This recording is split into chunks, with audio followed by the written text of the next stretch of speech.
규칙을 정할까요? 성가대 찬양 끝나고 나면 다 같이 하나님께 영광의 박수 치는 걸로 한번 여러분 마음에 동의가 되시면 다음 주에 잊지 마시고 한번 해보시기 바랍니다. 우리 다 같이 한번 고백해 보겠습니다.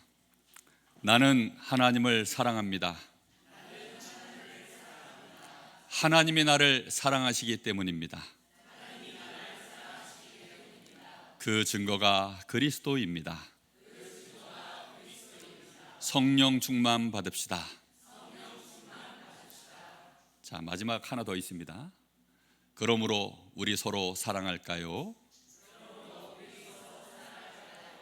예, 정말 오늘 주시는 말씀이 저와 여러분에게 응답되기를 바랍니다.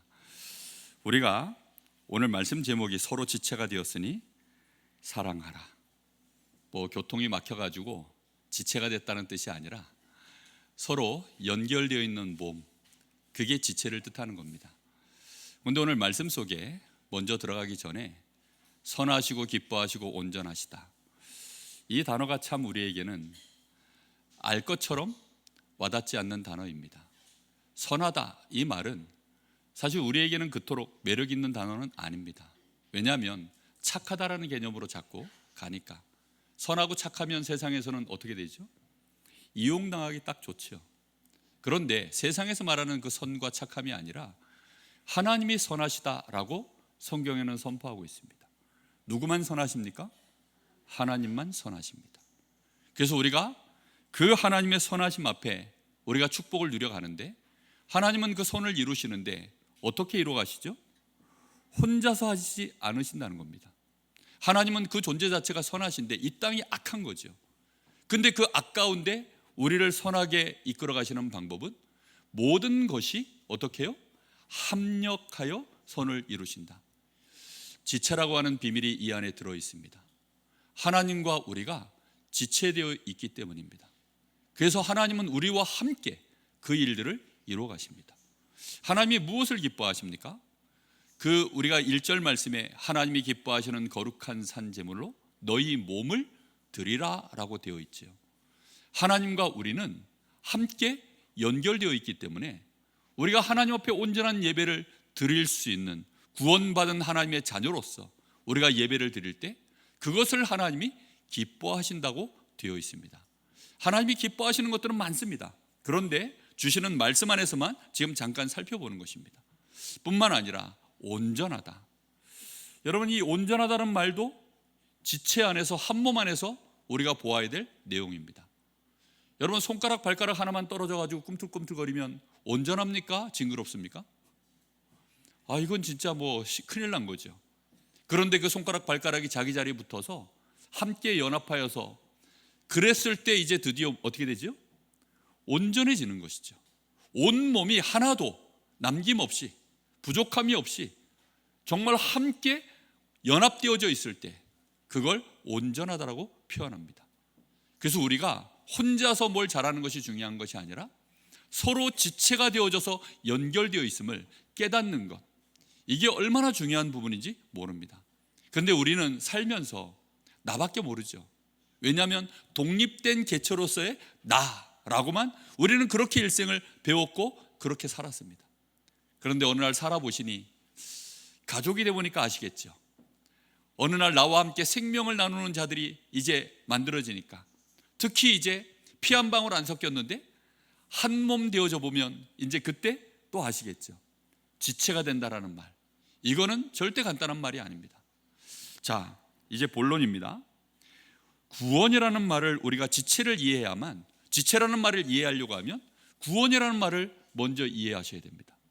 도대체 구원받았다는 말과 지체라는 말이 어떻게 연결되어 있을까요? 보십시오. 우리 인간이 왜 멸망 상태에 빠져 있냐? 구원이라는 말은 우리 인간의 힘으로는 절대 해결할 수 없는 멸망 상태 속에 있을 때 하나님이 우리를 건져내시는 그걸 보고 구원이라고 하지 않습니까? 내 힘으로 해결 못할 때 그걸 도와주시는 것이 구원입니다. 그런데 하나님은 왜 우리에게 그토록 이 구원의 일을 간절한 마음으로 행해 가실까요? 저는 이 지체라는 말씀을 묵상하면서 하나님이 퍼뜩 들게 하신 은혜가 있습니다. 보세요. 손가락 마디가 예를 들어서 끔찍한 얘기지만 이해하고 들으십시오. 잘려나갔다. 그럼 잘려나간 것은 고통이 있을까요, 없을까요? 잘린 애는 몰라요. 오히려 누가 느끼죠? 본체가 느낍니다. 하나님이 본체입니까? 우리가 본체입니까? 우리는 하나님의 형상으로 만들어졌습니다. 우리는 하나님의 형상으로 만들어졌기 때문에 우리가 하나님을 떠나는 그 순간 우리도 고통을 느끼는 것처럼 보이지만 그때 우리의 영은 죽었고 사실상 우리는 잘 모릅니다. 그런데 그 고통은 누구에게 영원히 남아있죠? 하나님께 영원히 남아있는 것입니다. 우리가 그 은혜 속에 있기 때문에 하나님은 우리를 끝까지 포기하지 아니하시고 우리를 찾으시고 우리에게 구원의 역사를 이루시는 줄로 믿습니다. 그래서 하나님은 우리에게 구원의 약속을 미리 주신 겁니다. 영세전에 이미 그리스도를 준비하시고 그리고 이제 거기에 대한 약속의 말씀을 우리에게 먼저 얘기해 주신 것이죠. 그게 구약의 말씀 전체를 말합니다. 율법과 선지자라고 대표적인 단어로 보통 심심찮게 그렇게 말씀하죠. 그게 전부 하나님이 우리에게 대한 약속의 말씀들을 기록한 것입니다. 그리스도를 통하여 너희를 내가 다시 너와 내가 만나서 함께 되어지도록 만들겠다. 그 일을 이루는 데 있어서 그리스도를 통하여 그 방해되어지는 요소들을 하나님이 제거하시고 함께 하시는 것이 그리스도입니다. 그리스도는 무슨 뜻입니까? 기름 부음 받은 자. 하나님이 구약 시대에 왕, 선지자, 제사장을 통하여 기름을 부어 하나님의 뜻을 이루셨거든요. 하나님과 함께하는 그 길을 하나님이 이 새 기름 부음 받은 자를 통하여 이루신 겁니다. 죄 있는 백성과 함께하기 위하여 제사장을 세워 우리의 죄를 대속해 주는 피제사, 번제의 제사를 끊임없이 드린 것입니다. 우리 주님이 참 제사장이 되셔서 십자가에서 우리를 위하여 대속의 제물이 되시고 참 제사장의 역사를 이루신 줄 믿습니다. 그것이 우리가 하나님 앞에 설 수 있는 우리의 모든 죄의 속량함의 비밀입니다. 그리고 그리스도를 통하여 하나님을 만날 수 없도록 우리를 붙잡고 있는 악한 존재, 그 사단의 권세에서 우리를 해방시키신 분, 참 왕 되시는 그리스도, 그리고 하나님을 만날 수 있도록 우리에게 하나님을 만날 수 있는 길을 여신 내가 곧 길이요 진리요 생명이니 나로 말미암지 않고는 아버지께로 올 자가 없느니라. 하나님 만날 수 있도록 길을 여신 참 선지자. 그 세 단어를 묶은 것을 보고 뭐라고 한다고요? 다 같이 한번 해볼까요? 그리스도. 그렇습니다. 그리스도이십니다. 그 그리스도를 내가 너희에게 보내겠다. 그런데 이 일을 이루시려고 하면 사람의 능력과 사람의 손으로는 안 되는 일이죠. 그래서 하나님이 직접 사람의 몸을 입고 이 땅에 오시겠다라고 약속한 겁니다. 그래서 마태복음 1장 1절에 보니까 아브라함을 통하여 이제 그 가문에서 하나님이 그리스도로 오실 것을 예언하시고 그 가문을 통하여 그 족보를 계속 이루어 가시죠. 아브라함과 다윗의 자손 예수 그리스도의 세계라. 그렇게 하면서 마지막에 이제 그 요셉이라고 하는 자와 정혼한 동정녀 마리아를 통하여 예수께서 태어나시고 그리고 그가 이 땅에 그리스도의 일을 완성하시려고 십자가 지시고 부활하신 줄로 믿습니다. 여러분, 그래서 그리스도는 이제 완성되어졌습니다.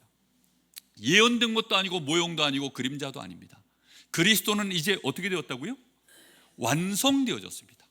이 예수를 우리가 받아들이고 나의 구주로 영접하기만 하면 하나님은 우리에게 영원한 하나님의 자녀가 다시 되어져서 하나님의 형상을 회복하는 하나님의 생명과 하나님으로부터 오는 그 접붙임. 그래서 요한복음 15장에는 나는 포도나무요 너희는 가지니, 우리 주님이 포도나무가 되시고 우리는 가지가 되어서 우리는 그 포도나무의 접붙임을 받아 이제 그 생명의 진액을 우리가 받을 수 있는 그 은혜 속에 있게 되어진 것입니다. 여러분, 이 놀라운 은혜를 하나님이 우리를 위하여 예비하셨습니다. 그런데 중요한 게 뭡니까? 이 접붙임도 죽은 것은 스스로 여기에 가서 붙습니까? 못 붙습니까? 못 붙죠. 그럴 수가 없는 일입니다. 그리고 저쪽에 돌감람나무에 붙어 있었던 우리가 그걸 잘라가지고 이쪽으로 갖다 붙일 때에는 뭐가 필요하죠? 기술이 필요합니다. 그뿐만 아니라 붙여놓고 관리가 필요합니다. 그 모든 일들을 누가 하시죠? 하나님이 다 직접 하셨다는 겁니다. 그래서 그 대표적인 성경 구절이 로마서 11장 32절의 말씀이었습니다. 우리가 하나님이 우리를 순종하지 아니함에 가두어 두심은 하나님께서 모든 사람에게 뭘 베푸시려고요? 긍휼을 베푸려고 그리하셨다. 요한복음 1장 10절에서 13절 말씀을 보시면 이렇게 되어 있습니다. 하나님이 우리 주님께서 세상을 창조하셨다.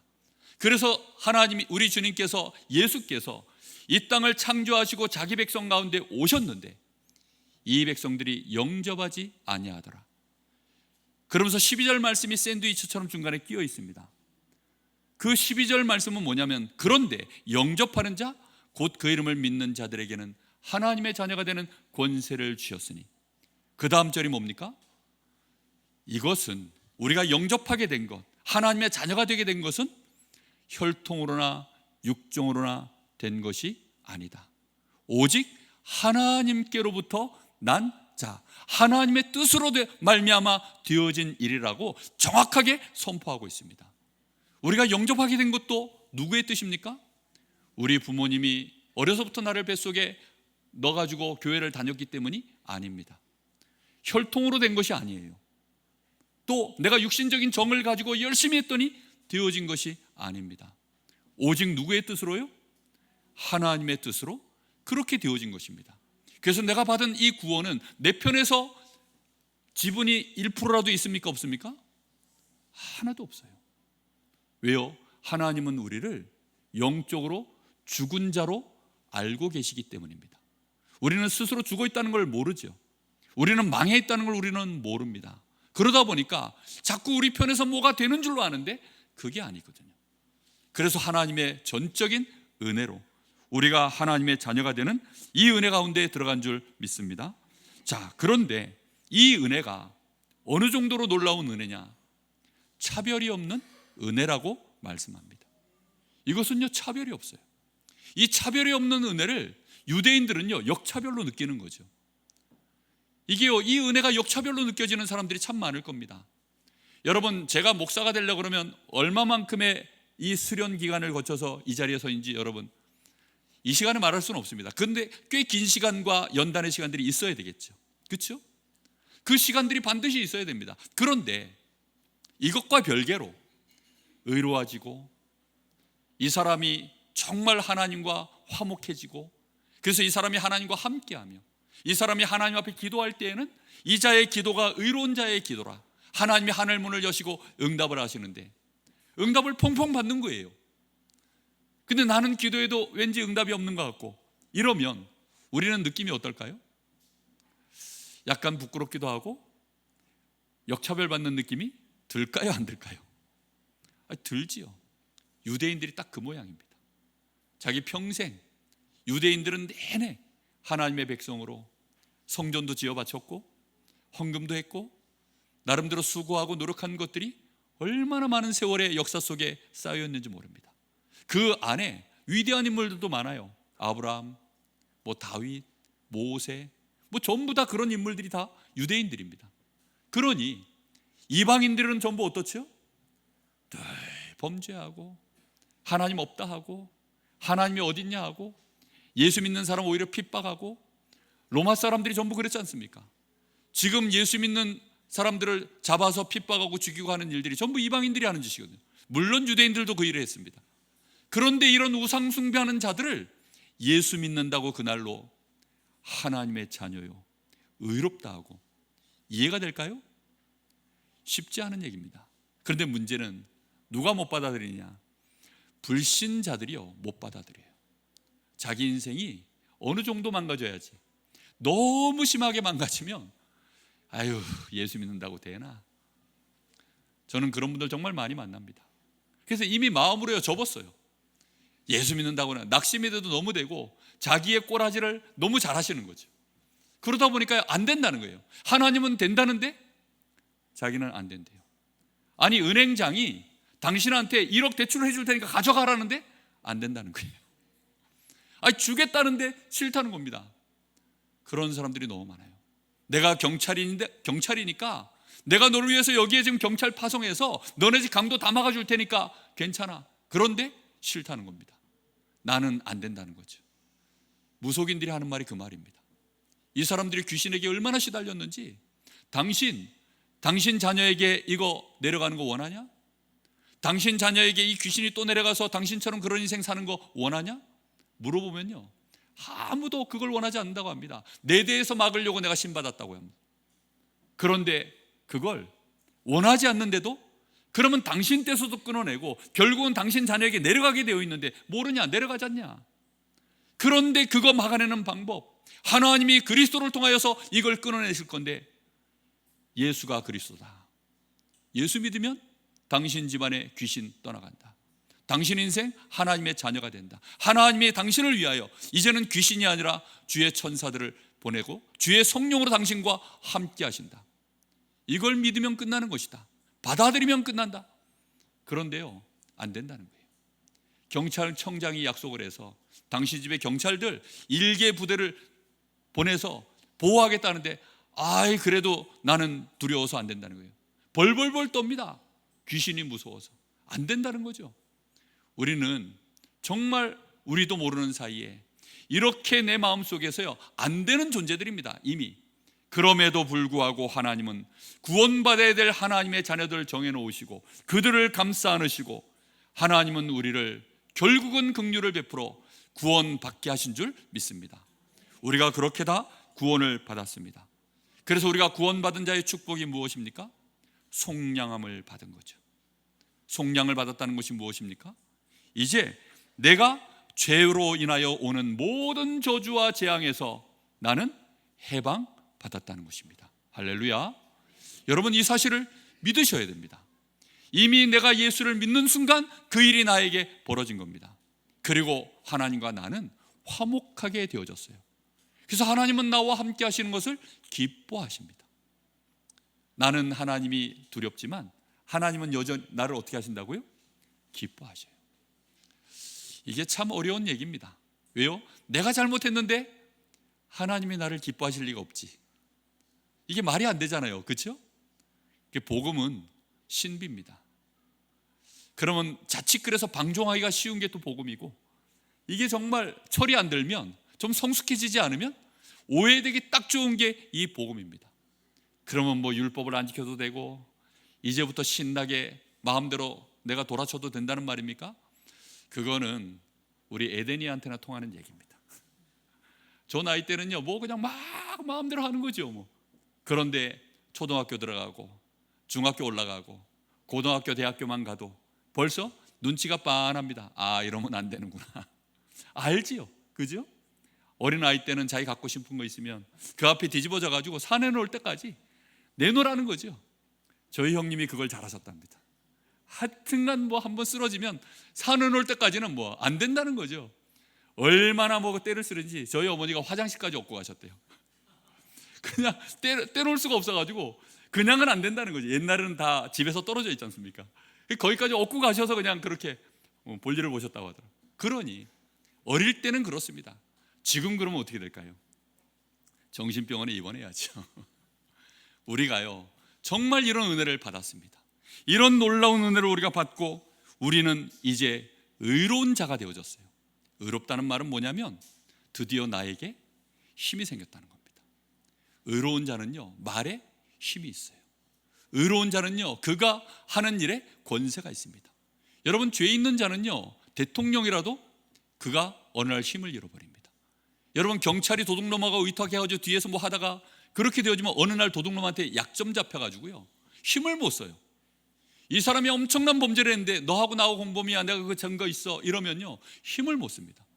그런데 우리가 의로워지는 것은 우리가 드디어 힘을 쓸 수 있는 하나님의 자녀된 권세가 우리에게 임한 줄로 믿습니다. 천국 문을 열고 닫을 수 있도록 음부의 권세가 너를 이기지 못하리라, 반석에 세워진 내 교회니라 라고 말씀하고 있습니다. 우리가 이런 놀라운 은혜를 받았습니다. 자, 그러니 이제부터는 어떻게 하라고요? 새로운 삶을 살라는 것입니다. 그 새로운 삶, 그 새로운 삶을 하나님은 간단하게 세 절기로 요약해 주셨어요. 우리가 지난주 맥추절 이제 말씀을 받았는데 그 첫 번째가, 세절기 중에 첫 번째가 유월절입니다. 유월절은 뭡니까? 구원받은 하나님의 백성을 뜻하는 겁니다. 우리가 구원받기 전에 어디 있었지요? 저 애굽에 400년 동안 노예 생활한 겁니다. 그럼 400년 세월이면 한 세대, 두 세대, 100살까지만 산다 해도 한 세대, 두 세대, 세 세대, 네 세대가 지나가니까 개인에게는 어떻죠? 영원한 시간입니다, 사실은. 그죠? 내가 태어나서 죽기까지 계속 노예로 살다 죽은 거니까 이거는 뭐 운명이죠. 절대 빠져나올 수 없는 상황입니다. 그 멸망의 상황, 절망의 상황 속에서 하나님이 열재앙으로도 안 되고 어떤 능력으로도 안 되는데 무엇으로만 된다고요? 그리스도 유월절 어린 양의 피, 그 피를 짐승을 잡아서 그 문설주에 바르는 그날 해방된 줄로 믿습니다. 그리고는 이제 그 노예의 땅에서, 그 애굽의 땅에서 우리를 하나님이 건져내요 우리의 삶의 이 바탕을 어디로 옮기시죠? 광야로 옮기시는 겁니다. 우리는 그래서 이제 여정을 갈 수 있는 인생이 되어진 거예요. 여기에 노예로 묶여서 여기에서 아무것도 못하는 백성이 아니라 꿈을 꿀 수 있고 도전할 수 있고 이제 우리의 하나님의 나라를 향하여, 천성을 향하여 우리의 발걸음을 옮길 수 있도록 그 여정을 하나님이 우리에게 주신 것입니다. 근데 그 여정은 우리의 힘으로 안 되니 누가 함께 하시겠다는 겁니까? 이제 하나님의 자녀와 하나님이 직접 성령으로 함께 하시겠다. 그 첫 임하신, 성령이 첫 임하신 그 날이 바로 오순절입니다. 마가의 다락방, 오순절 날이 이미 이르매 주의 성령이 각 사람 위에 불같은 바람 같은 역사로 임하신 그날, 그게 오순절 날입니다. 그때로부터 하나님의 자녀로서 우리는 이 광야길을 걸어가는 것입니다. 그리고는 열매를 내는 거죠. 어떤 열매를 냅니까?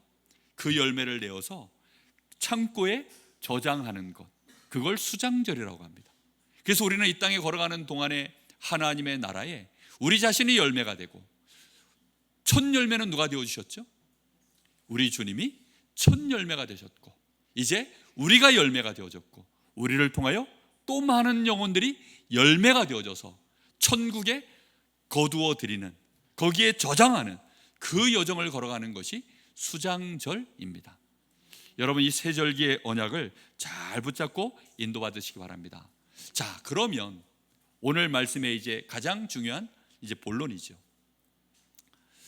지체라는 이 신비, 우리가 이 여정을 걸어가는데 혼자 걸어가는 것 아니라는 겁니다. 이게 지체로서 걸어간다는 것입니다.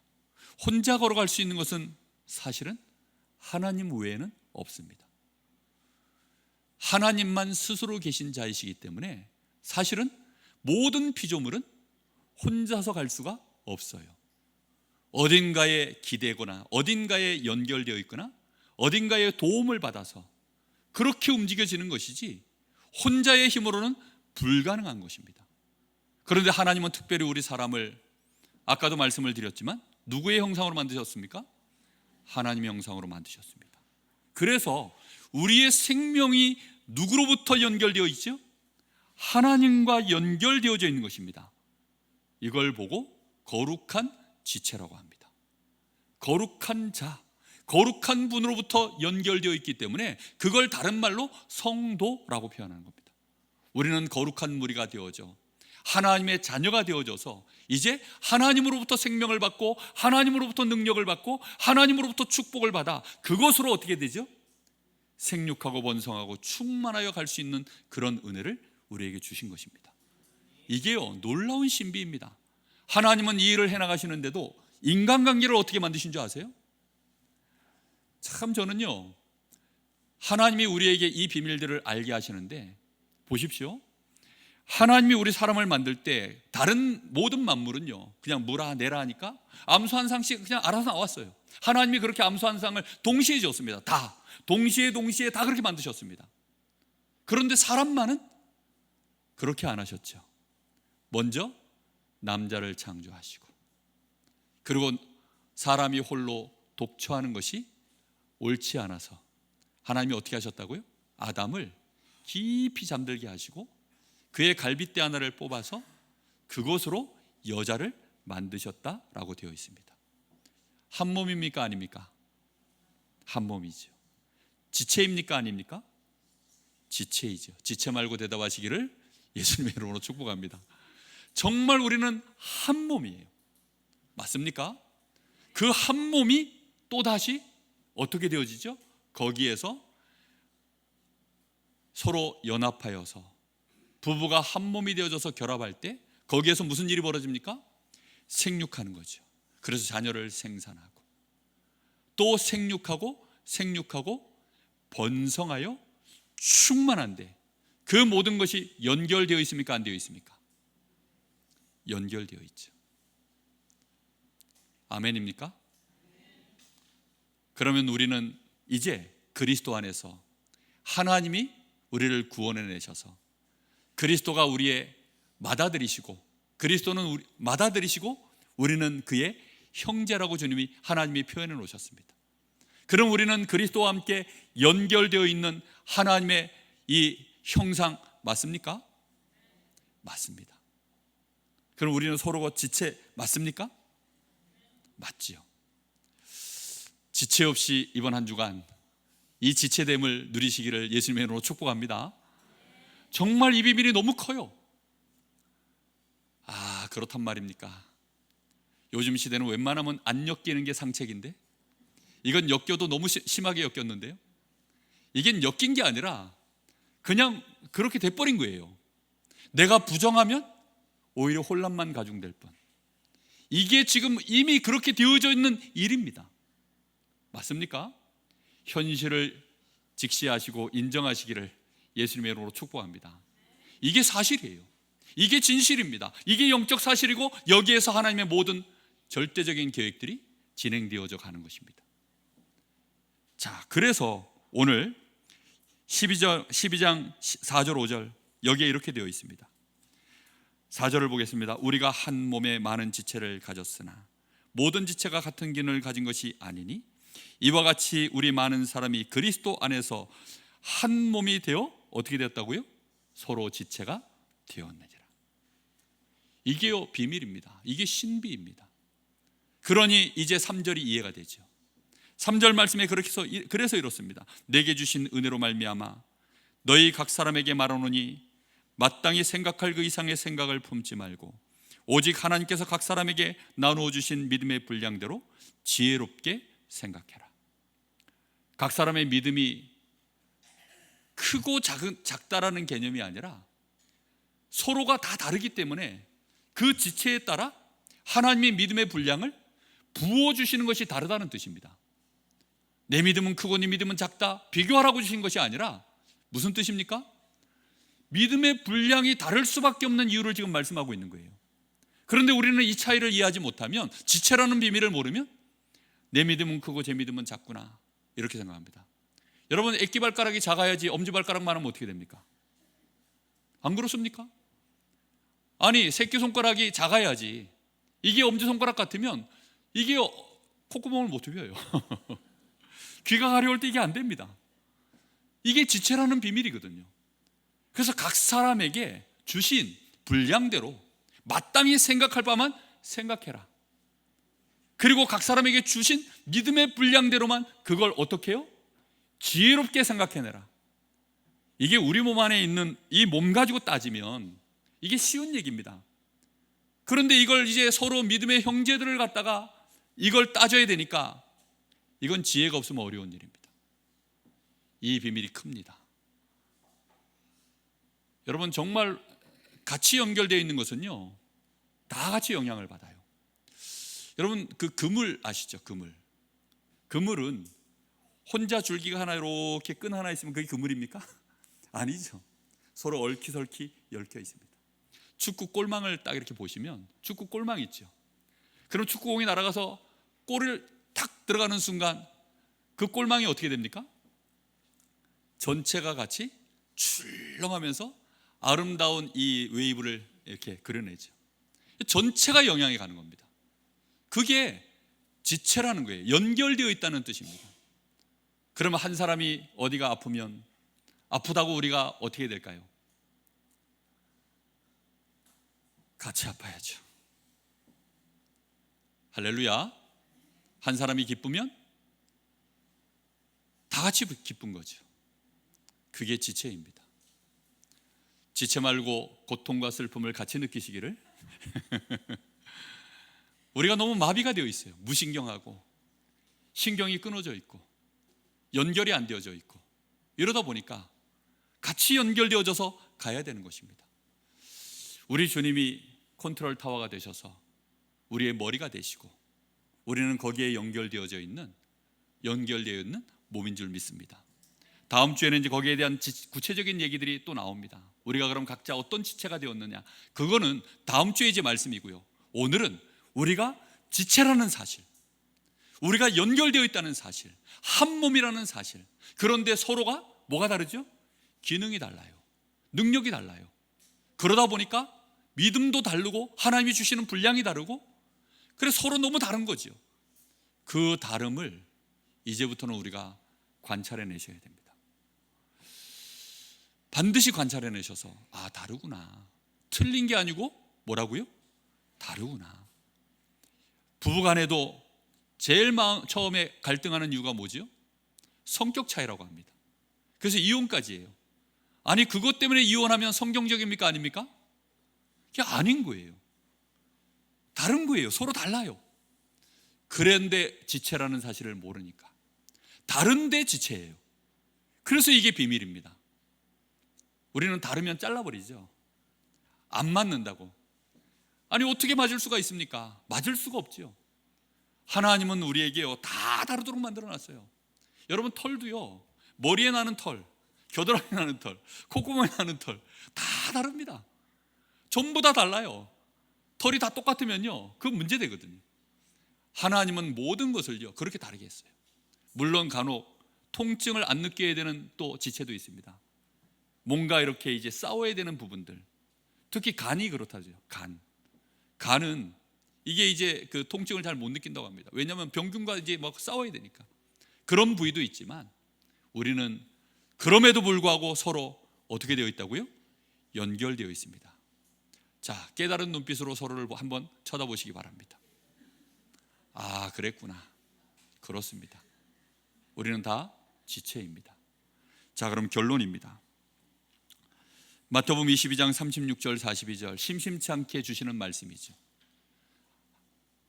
가장 큰 하나님의 계명이 무엇입니까? 성경 66권 중에 하나님의 가장 큰 계명이 무엇입니까? 구약의 가장 큰 계명이 무엇입니까? 율법사가 예수님께 물었을 때 예수님이 직접 대답해 주신 겁니다. 네 마음을 다하고 뜻을 다하고 목숨을 다하여 주 너의 하나님을 사랑해라. 무슨 말입니까? 하나님이 너의 생명의 근원이시고 하나님이 너의 축복의 근원이시고 하나님은 너를 끔찍히 목숨을 내주기까지 사랑하시니 너도 하나님을 그리 사랑하라는 것입니다. 우리의 생명의 근원이 하나님께 지체로서 연결되어 있습니다. 하나님과 우리는 한 몸입니다. 할렐루야. 이 비밀이 있기 때문에 우리가 그리 하라는 것입니다. 그래서 이 부분은 어떻게 다가가야 되느냐? 생명이 하나님께 있고 우리는 거기에 가지로 붙어 있는 자이니 어떻게 되죠? 경외함으로요. 경외한다는 말은 나의 수준, 나의 조건과 상관없이 하나님을 그렇게 바라본다는 것입니다. 이해되셨습니까? 여러분, 차에 아무리 급해도 자동차에 기름이 떨어지면 우리는 어떻게 하죠? 조마조마한 마음으로요 주유소를 찾아요. 혹시라도 이 바퀴가 엔진이 설까봐 조마조마한 마음으로 이 주유소를 찾습니다. 그래서는 넣고 나면 안심을 하죠. 그게 경외함입니다. 두렵고 떨리는 마음으로 그렇게 하는 것입니다. 하나님이 그리스도를 통하여 우리에게 이 은혜를 주신 줄로 믿습니다. 자, 하나님께는 반드시 그리 하셔야 됩니다. 그리고 우리 사람 간에는 어떻게 해야 될까요? 말씀에 주님이 말씀하셨죠. 둘째도 그와 같으니 내 이웃을 내 자신과 같이 사랑해라. 이 자신이라는 말 속에는 네 몸같이 사랑하라 이 말입니다. 그러면 뭐라는 뜻이죠? 지체로서 사랑하라는 말입니다. 이해되셨습니까? 그냥 내 몸같이 나 자신같이 사랑하라는 이 말이요 단순히 그냥 내가 좋아하는 거 있으면 저 사람도 좋아할 거고 내가 싫어하는 거 있으면 저 사람도 싫어하니 그렇게 하자 이런 말이 아닙니다. 지체로서 연결되어 있는 그 안에서 지혜롭게 생각하여 사랑해야 됩니다. 이해되셨습니까? 그래서 강요라는 게 없어요. 흘러가는 것입니다. 하나님이 흘러가게 만드시는 거예요. 온몸이 서로 연결되어져서 입에서 밥을 먹으면 그게 어떤 영문으로 어떻게 가는지 모르지만 그게 우리 몸에 들어와서 그 모든 양분이 서로 연결되어져서 흘러 들어가서 우리를 건강하게 온전하게 만들어 가죠. 여러분, 이게 온전해 간다는 비밀이 그래서 너무 큰 겁니다. 우리 교회가 온전해져 가기를 예수님의 이름으로 축복합니다. 하나님이 기뻐하시는 몸이 되어지기를 예수님의 이름으로 축복합니다. 선하신 하나님과 충만하게 연결되어져서 선한 교회가 되기를 예수님의 이름으로 축복합니다. 이게 얼마나 중요한 비밀인지 몰라요. 그래서 우리는 하나님이 기뻐하시는 너희 몸을 하나님이 기뻐하시는 거룩한 산제물로 드리라. 이것이 너희가 드려야 될 영적 예배니라. 가정에서 드리시기를 바랍니다. 연결되어 있는 지체입니다. 할렐루야. 가정에서 하셔야 돼요.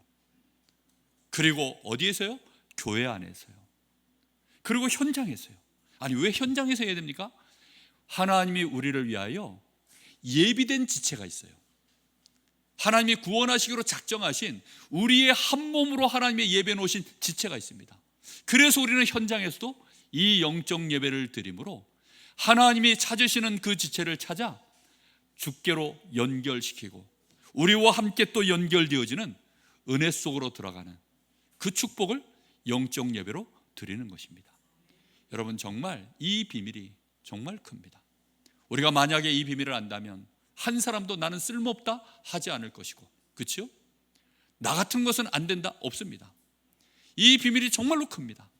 그래서 우리는 서로를 위하여 진짜 기도하고 돌아보고 함께하며 하나님이 주시는 그 힘을 더욱 충만히 받아서 우리 성도들이 다 같이 연합하여 선하시고 기뻐하시고 온전하신 뜻을 분별하여 하나님이 원하시는 한 몸의 축복을 누려가기를 예수님의 이름으로 축복합니다. 우리가 잡심하여 기도하겠습니다.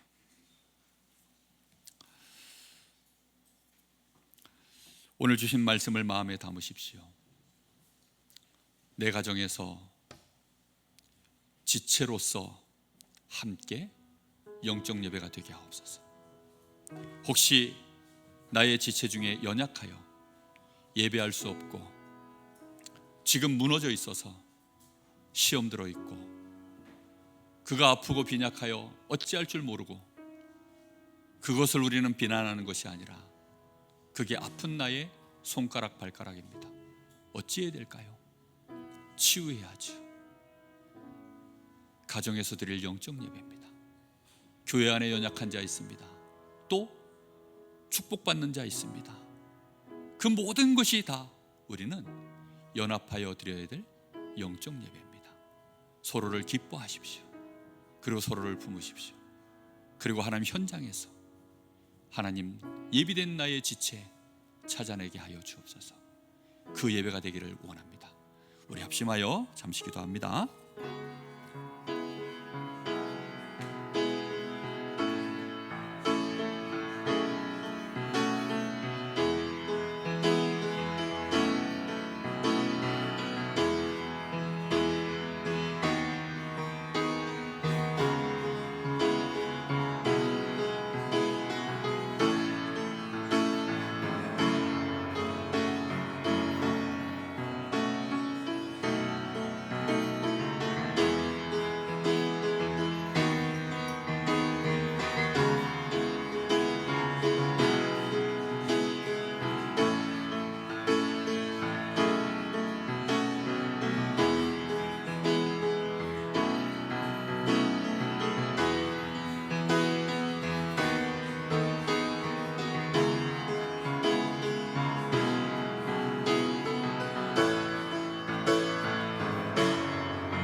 우리 주 예수 그리스도의 이름으로 감사하며 기도합니다. 아멘.